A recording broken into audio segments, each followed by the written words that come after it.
కృష్ణా జిల్లా మచిలీపట్నం రామనాయుడుపేట ప్రాంతంలో స్వచ్ఛ కృష్ణ స్వచ్ఛ సర్వేక్షణ్ పేరిట స్వచ్ఛ భారత్ అవగాహన కార్యక్రమాన్ని రాష్ట్ర మంత్రి కొల్లు రవీంద్ర ప్రారంభించారు. మచిలీపట్నం నగరపాలక సంస్థ పరిధిలో ప్రతి ప్రాంతాన్ని శుభ్రంగా చేయడానికి ప్రత్యేక కార్యక్రమాలు రూపొందించామని తెలిపారు.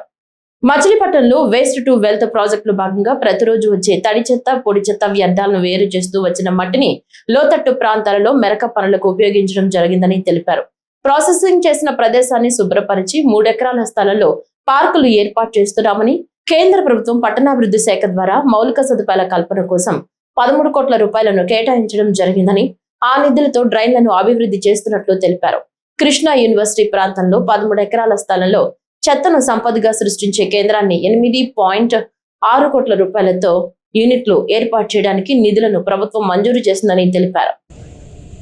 మురుగునీరు ఎందుకంటే మన సముద్రం కన్నా కూడా కొద్దిగా డౌన్లోనే ఉన్నాం. దానివల్ల డ్రైనేజ్ వాటర్ బయటికి పోవాలంటే పంపింగ్ చేసుకోవాల్సిన పరిస్థితి, లేదంటే అక్కడ లో టైడ్ ఉన్నప్పుడు వెళ్ళాల్సింది తప్ప మనకి ఎక్కువగా సముద్రపు నీరు హైట్ పెరిగినప్పుడు మన డ్రైన్ అంతా అయిపోతుంది.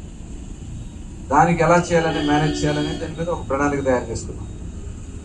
అలాగే గ్రీనరీ కూడా, ఎందుకంటే 2014-19లో మరి ఆ రోజు మన మచిలీపట్నం సెంట్రల్ డివైడర్ మొత్తం కూడా అప్పుడు లేదు, డివైడర్ ఉంది కానీ మొక్కలు లేదు. దేనివల్ల? ఆవుల వల్ల, గేదెల వల్ల, లేకపోతే కొన్ని బాగా డౌన్ ఉన్నాయి, వర్షం వస్తే ఆ నీళ్ళన్నీ పొంగిపోయాయి. మనం అంత తెలిసి మోకాళ్ళ లోతు నీళ్ళు వస్తాయి, నడువులోతు వస్తాయి కూడా మెయిన్ రోడ్. వాటి వల్ల మనకు అయిపోతే అప్పుడు ప్లాన్ చేసి మొత్తం కూడా ఆవులు కూడా తిరగకుండా దాన్ని ఫెన్సింగ్ పెట్టి మొక్కలు పెడితే మెయిన్ రోడ్డు మీద ఇవాళ ఎంతో కొంత పచ్చదనం ఉందంటే దానికి కారణం ఆ రోజు మనం తీసుకున్నటువంటి కార్యక్రమం. అలాగే మొన్న గవర్నమెంట్ రాగానే మేము చూసాం డంపు, ఇప్పుడు అట్టే ఉండదుగా బందర్ అంటారు. బందర్ని మారుద్దామా లేదా? మీరందరూ భాగస్వాములు అవుతారా లేదా? స్వర్ణ బందర్గా మచిలీపట్నాన్ని తీసుకుని నా బందరు బంగారు బందరుగా చేసి చూపించాల్సిన బాధ్యత మనందరూ కూడా తీసుకుంటాం.